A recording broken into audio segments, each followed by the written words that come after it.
vitória sobre as forças do mal. Efésios capítulo 6, a partir do versículo 10.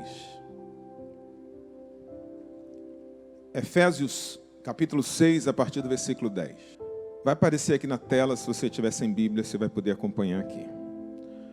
No demais, irmãos meus, fortalecei-vos no Senhor e na força do seu poder. Revesti-vos de toda a armadura de Deus, para que possais estar firmes contra as astutas ciladas do diabo. Porque não temos que lutar contra carne e sangue, mas sim contra os principados, contra as potestades, contra os príncipes das trevas deste século, contra as hostes espirituais da maldade nos lugares celestiais. Portanto, tomai toda a armadura de Deus, para que possais resistir no dia mau, e havendo feito tudo, ficar firmes. Estai, pois, firmes, tendo cingidos os vossos lombos com a verdade, e vestida a couraça da justiça, e calçados os pés na preparação do evangelho da paz, tomando sobretudo o escudo da fé, com o qual podereis apagar todos os dardos inflamados do maligno. Tomai também, o último versículo, tomai também o capacete da salvação e a espada do Espírito, que é a palavra de Deus. Muito bem. Esse texto, pelo menos é o que eu sou capaz de enxergar, né? Ele traz 4 verdades primárias, assim, que não precisa espremer o texto, que estão claras, que você pode enxergar sem qualquer exercício, esforço hermenêutico, né, interpretativo. Está aí. Primeira verdade, nós estamos numa guerra. Essa é uma verdade, está aqui, está no texto. Segunda verdade, clara nesse texto, é que o nosso adversário, ele é um adversário sobrenatural. Não é carne, não é sangue, ele é espiritual. E ele é poderoso. E ele é sofisticado. Terceira verdade, clara nesse texto, é que Deus nos disponibilizou armas para esse combate. Deus nos deu armas para a gente estar nesta guerra. E a quarta verdade, clara nesse texto, é que nós precisamos nos apoderar deste poder, deste armamento, se quisermos vencer essa guerra, obviamente. Então, são 4 verdades. Nenhum crente vai perder esta batalha por causa do poder do inimigo. Nenhum crente, nem porque as armas não são adequadas. Não. Primeiro, o nosso inimigo já foi derrotado na cruz. O destino dele já está traçado. Ele é derrotado e nós somos vencedores. Aliás, somos mais que vencedores. Amém? Então, nosso inimigo já foi vencido na cruz. As nossas armas são poderosas em Deus para a destruição de Satanás. Paulo diz isso. E além do mais, Deus está conosco. Deus está à nossa frente. Deus é o nosso capitão nessa guerra. Amém? Então, Paulo diz assim: se Deus é por nós, que Satanás será contra nós? Que inimigo, quem será contra nós? Mas, apesar disso, alguém pode perder essa guerra. Se nós nos distrairmos, se nós não levarmos esta guerra a sério, se nós nos mantermos distantes da consciência de que estamos numa guerra. Sabe? Você tem essa consciência? Não precisa levantar a mão, não. Você tem esta consciência de que você está numa guerra? Você sabe disso? Que quando você acorda para uma batalha. Que quando você decidiu ser crente, você tomou consciência de que você estava numa guerra e sempre esteve, que há um adversário que odeia a sua vida, que não quer que os propósitos de Deus se concretizem em você, porque você tem a imagem de Deus, e Ele odeia Deus, e Ele odeia você. Você sabe que essa guerra, ela é uma guerra de vida ou morte? Que o inimigo, ele é especializado em matar, roubar e destruir, e que ele não está para brincadeira. Ele é sorrateiro, ele é astuto, ele é sutil, ele é mortal. Na verdade, eu acredito que muito poucos crentes vivem com esta consciência de que estão numa guerra. Muito poucos crentes vivem uma vida cristã segundo essa realidade. Infelizmente, a maioria do povo evangélico meio que liga o automático para vir para a igreja. Isso aqui é a verdade. Hoje é dia de culto, hoje tem igreja. E a pessoa vem para a igreja. Então senta-se mais ou menos naquele mesmo lugar, quase sempre, né? E participa da liturgia, fica de pé, canta os louvores, dá oferta, dá dízimo, senta, ouve a palavra e volta para casa. E se não há nenhum problema aparente no casamento, se não há nenhum problema de saúde, está tudo bem. Na semana que vem, volta à igreja, e volta ali aquela realidade, participa da liturgia, e irmão, vida que segue.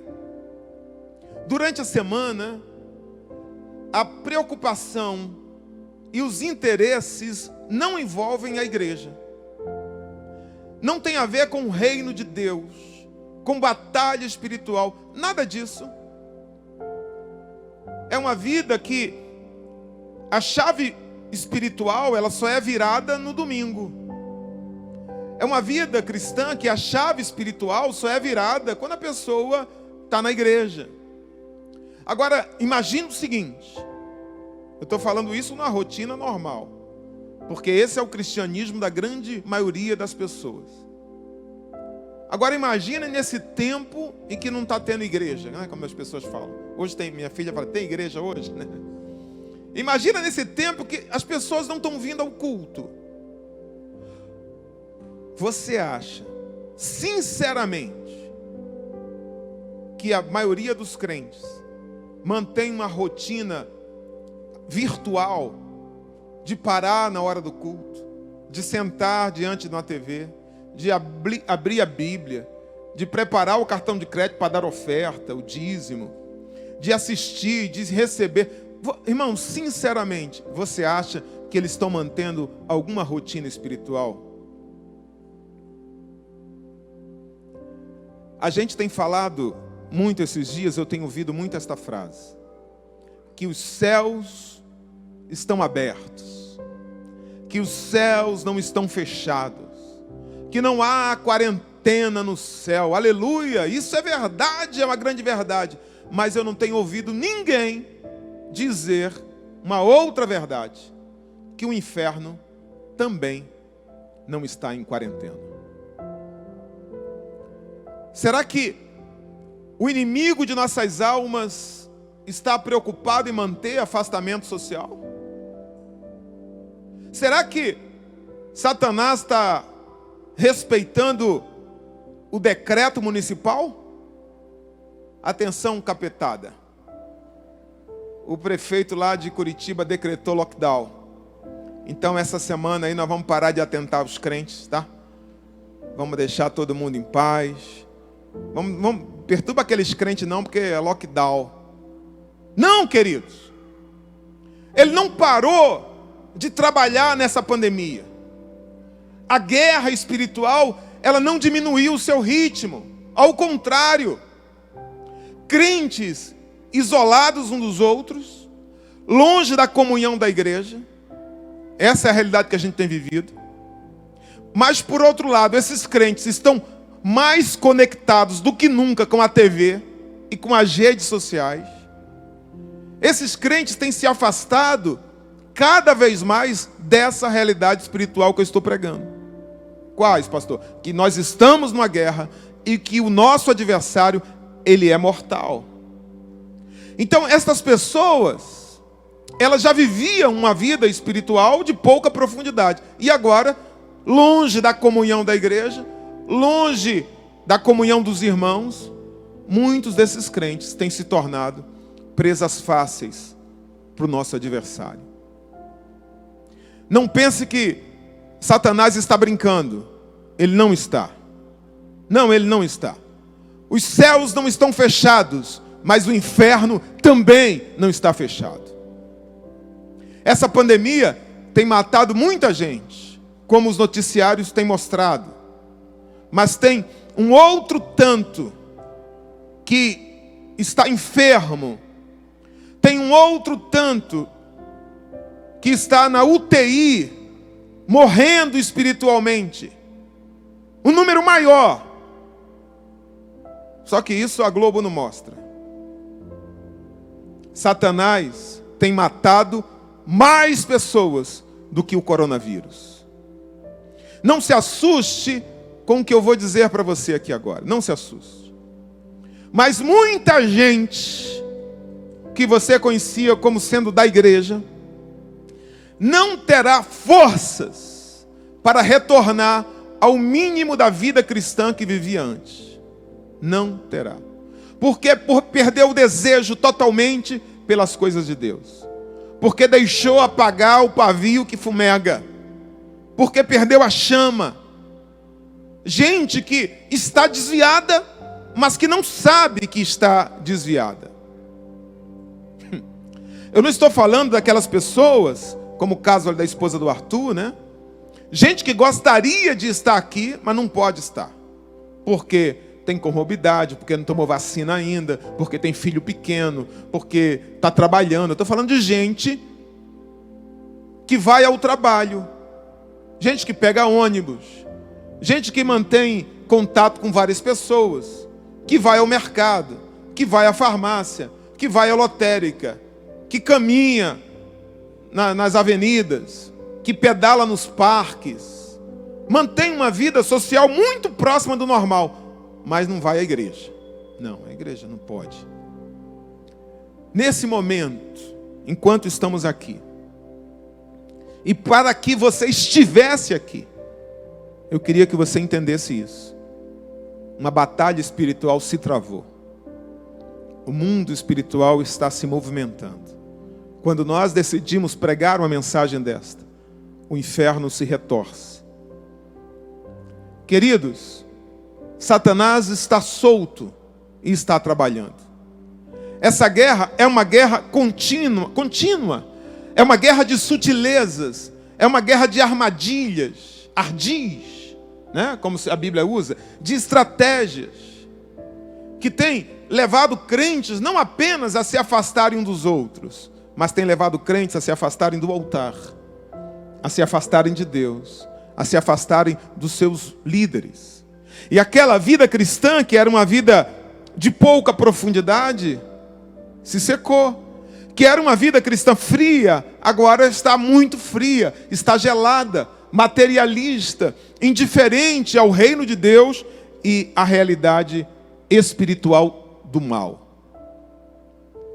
Desculpa insistir, mas eu preciso insistir. É fundamental que você tenha essa consciência de que estamos numa guerra. E esse foi o primeiro tema que eu tratei na mensagem, na primeira parte. Nós estamos numa guerra. E o nosso adversário, ele é sobrenatural, ele é poderoso, ele é sofisticado, ele é mortal. A falta desta consciência, escute, pode ser trágico para a vida cristã e para a nossa eternidade. Sim, para a nossa eternidade. Aliás, se eu não tiver consciência de guerra espiritual, eu não tenho consciência sequer de eternidade. Tudo é material. Tudo diz respeito ao aqui, ao agora, ao palpável. Não há Satanás, não há demônio, tudo vai bem. Toda indiferença à realidade espiritual vem da falta dessa consciência de que não estou numa guerra. Se eu não tenho consciência de que estou numa guerra, então eu vou investir o meu tempo em amenidade. Se eu não tenho consciência de que estou numa guerra, então eu vou gastar o meu dinheiro com aquilo que é material, com aquilo que é mundano. Se não estou numa guerra, e essa é a verdade, para que levantar de madrugada para orar, irmão? Para que jejuar? Para que viver uma vida de compromisso? Para que viver uma vida de santidade? Para que buscar uma comunhão constante com a igreja? Se eu não estou numa guerra, isso tudo é secundário. É claro que quando o inimigo me atacar, eu não estarei preparado, porque eu estou vivendo longe dessa realidade. Se a pessoa ela é crente, mas ela não entendeu que ela está numa guerra, ela não aprendeu de verdade a ser liberal para as coisas de Deus, porque a prioridade dela está no material. Se só a pessoa que entendeu que está numa guerra, ela aprende de verdade a orar, a jejuar, a buscar comunhão, a santidade. Se não tiver isso, ela não aprendeu a orar, não. Se ela não entendeu que está numa guerra, ela não sabe sequer orar. Ela não tem consciência de quarto de guerra, de combate, de mundo espiritual, de ataque. Não, ela não tem isso. Ela não entendeu direito ainda o que é ser crente. E sabe o que vai acontecer? Com muita facilidade, as coisas espirituais e as coisas eternas perdem o sentido para esta pessoa. O nosso adversário é real. Ele não é conto de carochinha. Ele não é fruto do imaginário. Ele não é folclore cristão, religioso. Ele é o cara que comanda esse reino aqui, de principados, de potestades, de governos, de hostes espirituais da maldade. Ele é o cara aqui do versículo 11, que monta astutas ciladas, armadilhas. Ele é o cara que anda à nossa volta, rugindo como leão, buscando a quem possa tragar, como diz Pedro. Ele é o ser espiritual que comanda um exército que odeia a igreja, que levanta barreiras contra os valores da igreja, que levanta barreiras contra os propósitos da igreja, mas que as portas não vão prevalecer em nome de Jesus, amém? Duas perguntas. Primeiro, como o nosso adversário ataca a igreja e o que Deus espera de nós nessa guerra? Vamos à primeira pergunta. Como o nosso adversário ataca a igreja? Primeiro, ele vai nos tentar para duvidarmos de Deus. Você pode dizer isso? Ele vai nos tentar para duvidarmos de Deus. Foi o que ele fez lá no Éden com Eva. Foi isso mesmo que Deus disse? É assim que Deus diz. Ele vai lançar dúvida sobre a palavra de Deus. Ele fez isso com Jesus no deserto, só que Jesus estava firme na palavra. Então o pensamento que vem testar a nossa fé, a nossa confiança na palavra, você acredita realmente que isso aqui é verdade? Você acredita que se você orar, tem alguém que vai te ouvir? Você acredita que se você der lá o seu dinheiro, tem alguém que vai prosperar você? Você acredita que a palavra de Deus é a verdade? Veja, esse tipo de pensamento, esse tipo de dúvida, é a primeira forma que Satanás ataca a igreja. é um ataque interior. É aqui, na mente. Então, o seu objetivo é que a gente duvide, por exemplo, da graça de Deus. Você acha que você merece ser crente? Ele quer que a gente duvide do amor de Deus. Pessoas que foram machucadas, abandonadas, feridas, rejeitadas. E ele vai dizer, você acha que um Deus eterno, poderoso, te ama? Quando você estiver passando numa prova, quando você estiver passando numa luta, estiver enfermo, desempregado, pode ter certeza, o primeiro dardo inflamado que Satanás vai lançar na tua mente é em relação ao amor de Deus. Dúvida sobre o amor de Deus. Se Deus te ama, essa é uma forma muito corriqueira de ataque. Esse tipo de pensamento. Que você duvide da misericórdia de Deus. Será que Deus te perdoou mesmo? Será que Deus esqueceu daquele pecado? Que você duvide da bondade de Deus? Você acha que Ele vai atender a sua oração? Ele vai te dar o que você pediu? Que você duvide da fidelidade de Deus? Você acha que Ele vai cumprir aquela promessa? Já passou tanto tempo. Escute, duvidar da palavra é o mesmo que dizer que Deus é mentiroso.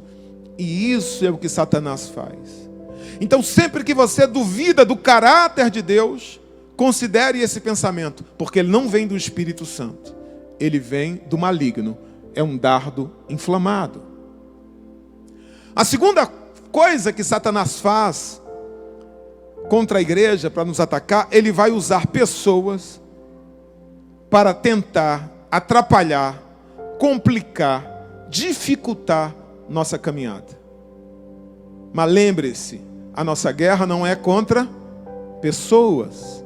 A nossa guerra não é contra a carne, eles são instrumentos, porque é Satanás, mas ele vai usar pessoas para atrapalhar. A vida, aí eu fico pensando, irmão, a vida cristã já não é fácil, né? Jesus falou, a porta é apertada, o caminho é estreito, porque o caminho para o céu, irmão, ele é estreito, ele é de subida, tem pedra, tem espinho, né? O caminho para o inferno não, é largo, é de descida, tem carona, é fácil. Agora o caminho para o céu é difícil. Ainda tem esse adversário, irmão, que dificulta, que tenta atrapalhar. Ele quer que aquilo que é difícil, servir a Deus, crer na palavra, viver a palavra, ele quer que fique mais difícil. Ele quer que fique impraticável. Para quê, pastor? Para que você desista. Isso é pressão exterior. Ele vai colocar pessoas para te pressionar, para que você desista. Então, se você é crente, prepare-se para esses tipos de pressões. Pressões sociais, deboche. Você vai perder amigos. Você vai ser excluído de alguns círculos. Por quê, pastor? Porque você é crente. Quem mandou você ser crente? Não vão te chamar para almoçar, para o happy hour. Não vão retornar os teus contatos. Não vão curtir as tuas postagens. Simplesmente porque você é crente. Bem-vindo ao time. Como te disse, quer ser aceito? Tem uma maneira simples. Qual é, pastor? Larga disso, larga de ser crente. Porque é isso que Satanás vai propor. Amém? Se parece ser legal estar entre amigos, e é, porque a gente quer muito ser aceito, então ele vai colocar pessoas para ridicularizarem você, para serem oposição a você. Agora, se só o deboche, só a exclusão parasse aí, estava bom, mas não. Você vai ganhar inimigos sem que você precise fazer nada. Eles simplesmente vão passar a te odiar. Por quê, pastor? Porque você é crente. Capítulo 15 de João, versículo 18 e 19, Jesus explica isso. Ele diz assim: se o mundo vos odeia, sabei que primeiro que a vós me odiou a mim. Se vós fosseis do mundo, o mundo amaria o que era seu. Mas porque não sois do mundo, o mundo vos odeia. O mundo é sistema moral e espiritual controlado por Satanás. Ele odeia você. E esse ódio pode se revelar através da exclusão, da simples exclusão, mas também pode se transformar em perseguição. Satanás, ele vai atrapalhar, ele vai complicar e ele vai perseguir. pode vir dentro da sua casa. Pode ser alguém da sua família. Jesus falou, o inimigo do homem serão os seus familiares. Será os seus familiares. Pode vir de autoridades que odeiam a igreja, de qualquer lado. Mas lembre-se disso. A sua guerra não é contra a carne. A sua guerra não é contra pessoas. A sua guerra não tem razão de ser no psicológico, no social. A sua guerra, ela é espiritual. Amém? O inimigo quer que você desista da fé, para não perder os amigos. Em nome da ambientação, da aceitação social, ele quer que você escolha. Só que a Bíblia diz o seguinte, irmãos: quem se faz amigo do mundo, se torna inimigo de Deus, e vice-versa. Quem se faz amigo de Deus, se torna inimigo do mundo. Não existe evangelho light. Isso é evangelho. Contra a cultura, oposição ao mundo, guerra. Se o mundo ama você, há algo de estranho com o evangelho que você vive. Terceiro, ele vai disseminar falsas doutrinas no meio do povo. Isso aqui é forte. Diga, ele vai disseminar falsas doutrinas no meio do povo. Ele tem usado essa estratégia séculos após séculos, e à medida que se aproxima o fim, ele tem feito isso com mais força, com mais volume. E a gente tem visto uma geração de crentes, irmão, que não lê Bíblia, que não entende a Bíblia, analfabíblia. Aí o Paulo diz, gente levada por ventos de doutrina, que falta discernimento, que não sabe quem é Deus, o propósito de Deus, que não tem uma vida. Um dia desse eu recebo uma mensagem no WhatsApp e eu estou lendo aquele videozinho que vão passando as frases, né? Que vão passando as frases, eu falo, rapaz, que coisa linda. Aí de repente, luz, caminhos, no plural, os teus caminhos. Começou a personificar o universo, porque o universo vai te abençoar. Porque o universo vai atrair coisas boas para a tua vida. Eu falei, epa, peraí, o que é isso? Aí eu fui ver as frases, né? A origem das frases, você consegue no Google, e era de um espiritualista esotérico, de um cara. E a irmã estava postando lá no grupo da igreja, e o pior, o grupo, que coisa linda! O grupo, aleluia! Isso é que é pior, né, irmão? Não é por acaso, irmãos, que a gente tem visto tanta proliferação de igrejas. Sabe? Cada um que discorda, incomodado, decide abrir sua igreja, sem direção divina, movido por um sentimento humano, longe da direção de Deus, espírito faccioso, e prega um evangelho ao seu jeito, prega o evangelho segundo o seu coração. Você acha que Deus está nisso? O plano de Satanás, hoje, não é matar crentes nas arenas, queimado em fogueiras, comido por leões. Não. Satanás hoje abre pseudo-igrejas, usa pseudo-pastores. Ele quer confundir as pessoas com uma mentira cheia de verdade. E quanto mais verdade tiver uma mentira, mais satânica ela é, mais perigosa ela é. Porque Satanás, ele usa a Bíblia. Ele usou Bíblia no deserto para tentar Jesus. Ele sabe usar a Bíblia para confundir. Veja o que Paulo diz, primeira carta a Timóteo 4:1. Paulo diz isso. Mas o Espírito expressamente diz que nos últimos tempos apostatarão alguns da fé, dando ouvidos a espíritos enganadores, a doutrina de demônios. É isso que Satanás faz. A placa é de igreja evangélica, o título é de pastor, o que está se pregando é a Bíblia, mas o fundo de tudo isso são doutrinas de demônios. E pessoas que não têm discernimento seguem isso. Satanás não tem matado crente, Satanás tem aberto igrejas. Naquele dia, pseudos obreiros, falsos obreiros, chegarão para Jesus e dirão, Mateus 7, 21, 23, Senhor, não profetizamos nós em teu nome não expulsamos demônio, em teu nome não fizemos muitas maravilhas. Então lhes direi abertamente, nunca vos conheci, Apartai-vos de mim, vós que praticais a iniquidade. Olha que coisa, Jesus, eu não sei quem são vocês, vocês não fazem parte da igreja. Jesus nos alerta sobre esses falsos mestres.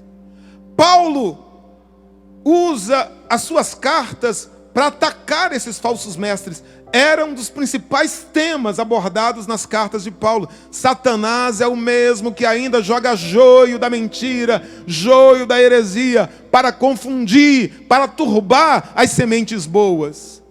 2 Coríntios, capítulo 11, versículo 13, Paulo expressa a seguinte preocupação. Olha o que Paulo diz: mas temo que, assim como a serpente enganou Eva com a sua astúcia, assim também sejam de alguma sorte corrompidos os vossos sentidos e se apartem da simplicidade que há em Cristo. Satanás enganou Eva. E ele diz: eu temo que ele também consiga, com astúcia, com esperteza, enganar vocês. Isso é tão sério.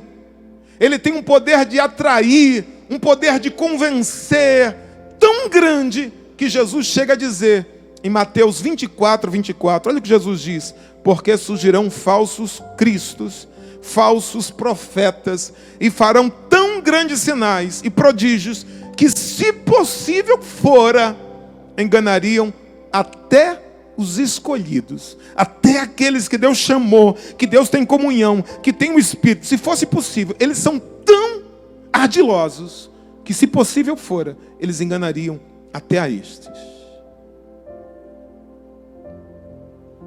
Quarto lugar, o que Satanás fará para nos destruir? Ele vai lutar diuturnamente contra a unidade da igreja. Ele vai causar divisão no corpo.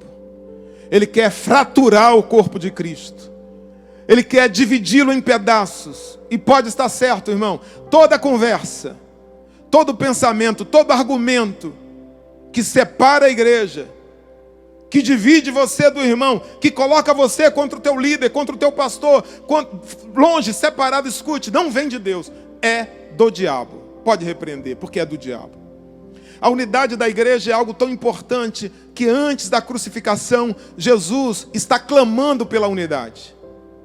Jesus não está clamando por prosperidade.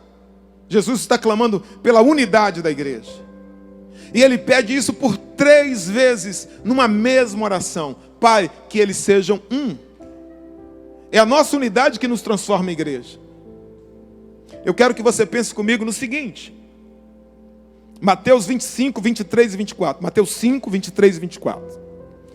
Portanto, se trouxeres a tua oferta ao altar, e aí te lembrares de que teu irmão tem alguma coisa contra ti, deixa ali diante do altar a tua oferta, e vai reconciliar-te primeiro com teu irmão, e depois vem à pressa e apresenta a tua oferta. Veja, que coisa tremenda. A Bíblia está falando aqui de adoração. Você vai levar a tua oferta. Existe, irmão, alguma atividade mais nobre, mais elevada do que a adoração a Deus? Não, não existe. Agora, olha o que Jesus está falando. Se você vai adorar, e você lembra que você está em separação com teu irmão, que ele tem algo contra você, faz o seguinte: deixa ali a tua oferta, para a oferta, para a adoração, vai lá, conserta, volta à unidade. Por quê? Porque a unidade precede a adoração. Olha outro texto, eu quero que você leia comigo outro texto. Primeira carta de Pedro, capítulo 3, versículo 7. Aprendemos hoje na EBD esse texto. Veja o que o apóstolo Paulo ensina. Igualmente vós, maridos, coabitai com elas com entendimento. More em harmonia, esteja em harmonia com sua esposa, dando honra à mulher, como vaso mais frágil, mais fraco, como sendo vós os co-herdeiros da graça da vida, para que não sejam impedidas as vossas orações. A comunhão agora precede a oração. O que é que Pedro está dizendo? Não adianta orar bonito, não adianta orar com entonação de poder. Deus pentecostal, não adianta trejeitos pentecostais, não adianta palavra bonita, não adianta celular, cortar cana, nada disso, marchar. Escute, se você não estiver em comunhão com sua esposa, se você não estiver em comunhão com seu esposo, toda oração perde seu efeito. Deixa eu dizer uma coisa, Satanás sabe disso? Sabe. Se nós não vivermos em união, a nossa adoração não produz nada. Se não vivermos em união, as nossas orações não podem ser atendidas. Então, se eu for Satanás, o que é que eu iria atacar? A unidade da igreja. Porque para tudo, paralisa tudo. Ele sabe disso. Pode estar certo. Ele vai tentar dividir a igreja. Ele vai tentar separar os casais. Quinto e último lugar, ele quer promover o homem até torná-lo autossuficiente. Negócio de autoconfiança é uma coisa bacana, sabe? Você é o centro. Eu tenho ouvido muitas mensagens assim, você é o centro, é bacana. Agora o problema é quando essa autoconfiança ela é levada a um nível da autossuficiência. Satanás quer destruir o homem, pastor? Sim, mas como é que ele quer promover o homem? Porque essa é uma das outras formas de destruir o homem. Fazer com que o homem se sinta tão capaz que ele não precise de Deus. Fazer com que o homem se sinta tão confiante que ele possa dizer assim, eu posso lidar com isso com os meus próprios recursos. Só que nessa guerra, meu irmão, quando nós deixamos Deus de lado e passamos a enfrentar Satanás, perdemos toda a autoridade. Aqui, se tiver algum policial, mesmo sendo legitimamente um policial, ele não pode ir para a rua e parar o trânsito. Ele vai ser atropelado. Ele precisa estar devidamente vestido.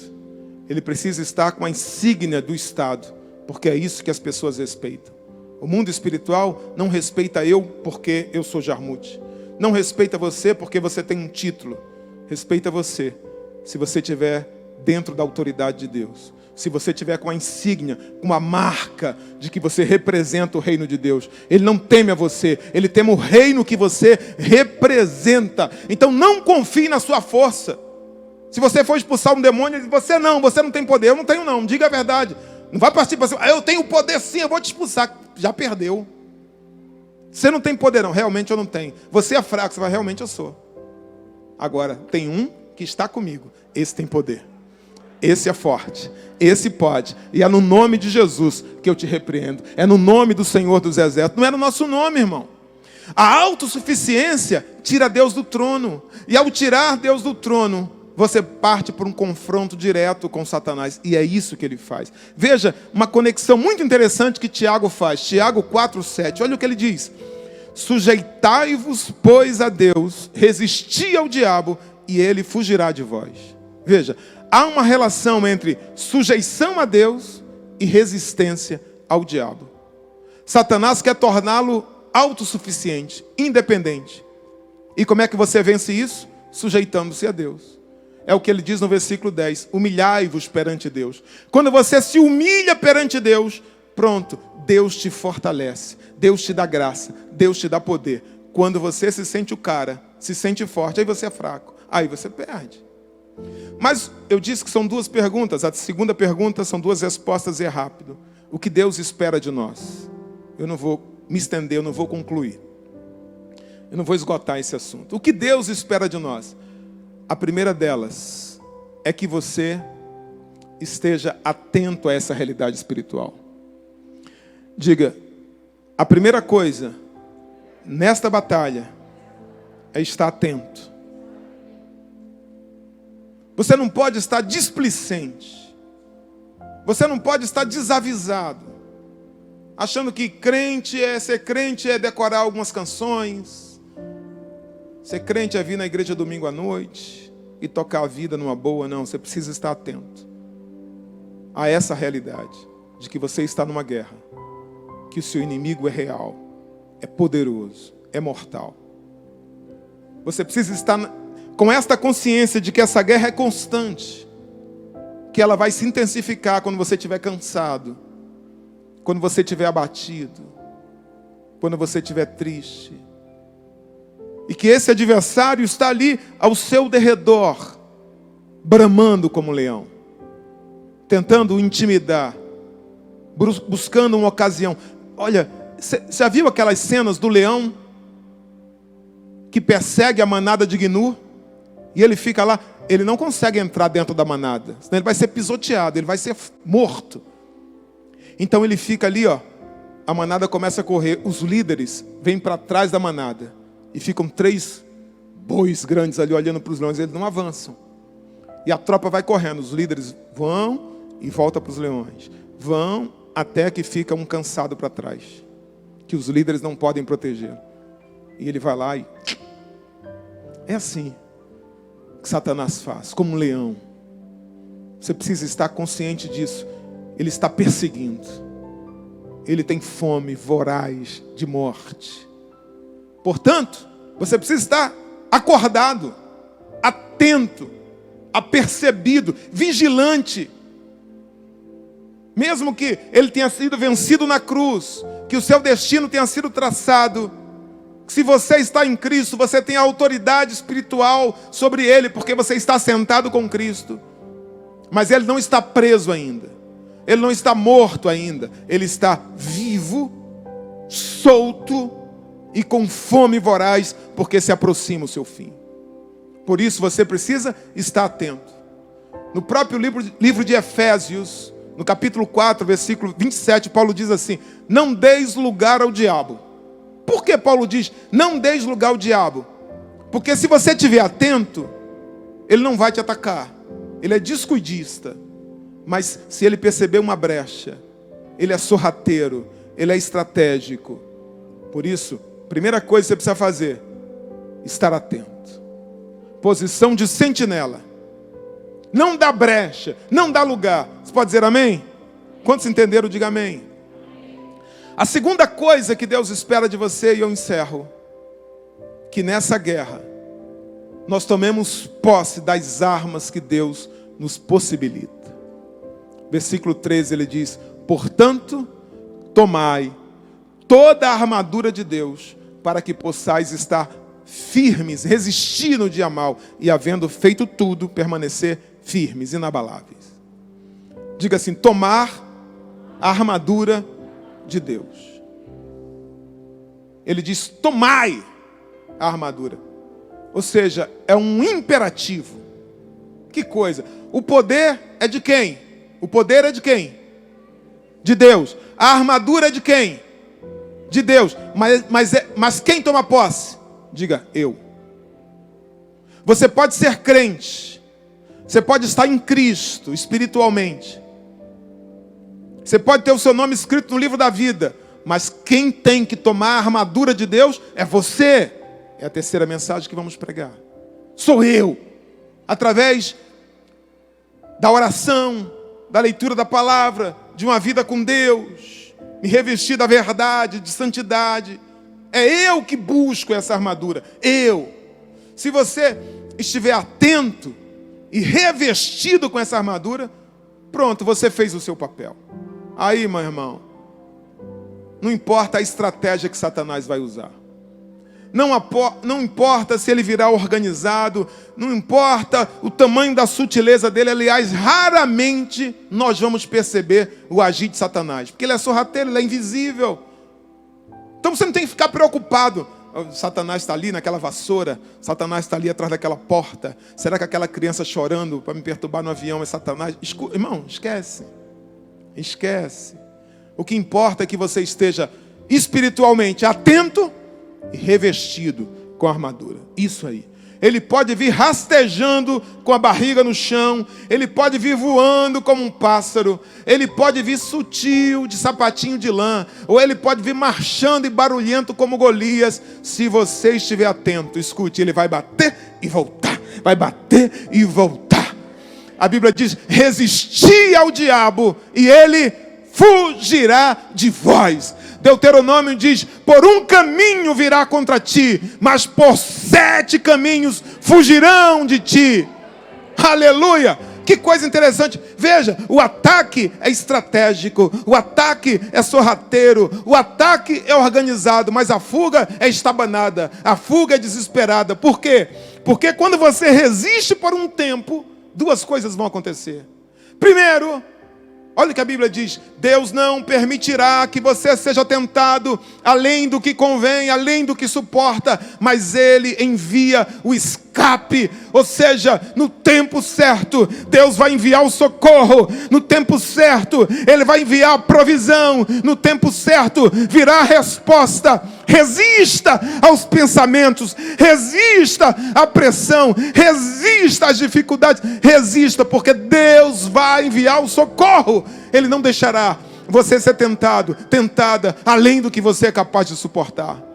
Quando você resiste, uma segunda coisa acontece. É o que, pastor? O contra-ataque dos céus. Os anjos de Deus vão entrar nessa guerra por sua causa. Os anjos vão entrar para batalhar ao seu lado e vai botar essa capetada para correr. Por que você acha que eles fogem desordenadamente? Porque eles entram por um caminho e fogem por 7 caminhos. Porque vem o contra-ataque dos céus. Quando você se sentir atacada, lembre-se disso. Você pode não estar vendo, como o servo do profeta lá não estava vendo, mas há um exército muito maior em torno de você. Há um exército muito maior lutando por você do que aquele que vem contra você. Mais são os que estão conosco. Maior é o que está conosco do que quem está no mundo. Aleluia. Diga assim: atento e revestido. Mais uma vez, diga: atento e revestido. Fique de pé, meu irmão.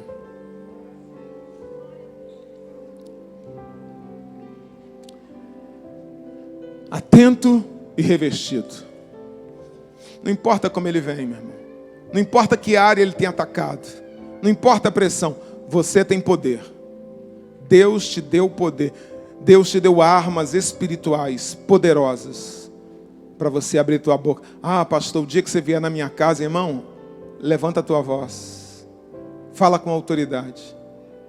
Eu li um livro de uma menina, quando ela ia para o trabalho, o cachorrinho dela passava por baixo do portão e ia acompanhando ela até o ônibus.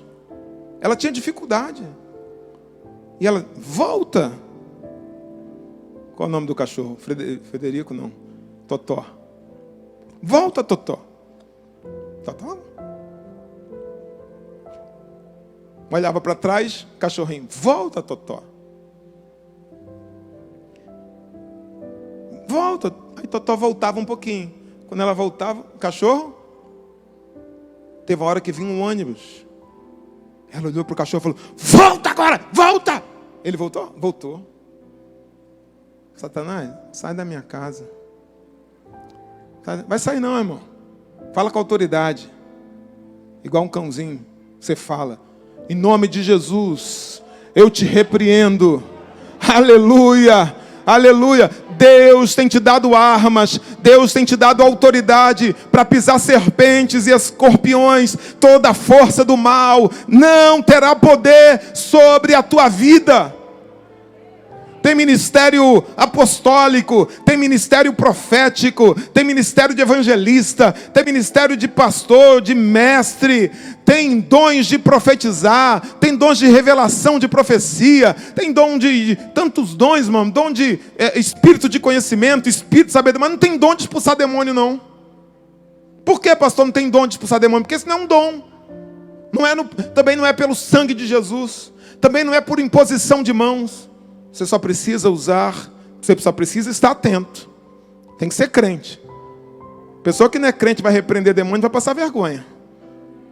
Eu conheço a irmã Maria, eu conheço o Paulo, conheço o pastor, mas tu não conheço não. Você tem que estar com Deus. Aí você usa o nome de Jesus e fala com uma autoridade. Abre a tua boca no teu trabalho. Ah, pastor, no trabalho não dá. Fala baixinho. Em nome de Jesus, Satanás, eu te repreendo. Quantas vezes a pessoa está falando comigo, eu estou falando, eu estou repreendendo em pensamento. A pessoa vai, vai murchando. Você tem armas, meu irmão. Maior é o que está com você. Fique atento. Fique atento. A partir de hoje, fique atento. Não precisa ficar... A Bíblia diz: buscai o reino de Deus. Não é para você ser caçador de demônio, não. Vou abrir uma firma, pastor. Caçadores de demônio. Não, precisa não. Busque o reino de Deus. Mas fique atento. Porque Ele está à volta. Ele está buscando uma brecha. Fique atento e se revista de Deus. se revista de Deus. Onde você chegar, a bênção de Deus chega com você. Se você chegar no inferno, o inferno deixa de ser inferno, porque Deus está com você. Aonde você for, meu irmão, não importa. Você pode ser 10 na repartição, mas quando você põe o pé ali, a bênção de Deus entra com você naquele lugar. Você entende isso? Pastor, é meu pai, é minha mãe. E aí? Falei um dia desse para um jovem aqui. Meu irmão, eu sou Deus. Não importa quem seja. Vai me expulsar de casa, me expulsa. Vai ficar com ódio de mim? Vai ficar. É a palavra. É isso aqui que eu vivo. É minha regra de fé. É isso aqui que eu creio. Eu não negocio isso. Eu sei em quem tenho crido. Você é um soldado. E o soldado que milita não se embaraça com as coisas dessa terra, meu irmão. Ele está atento. Ele está numa guerra. Você está numa guerra. O teu adversário é mortal, mas Deus te deu poder. Você só precisa tomar posse deste poder.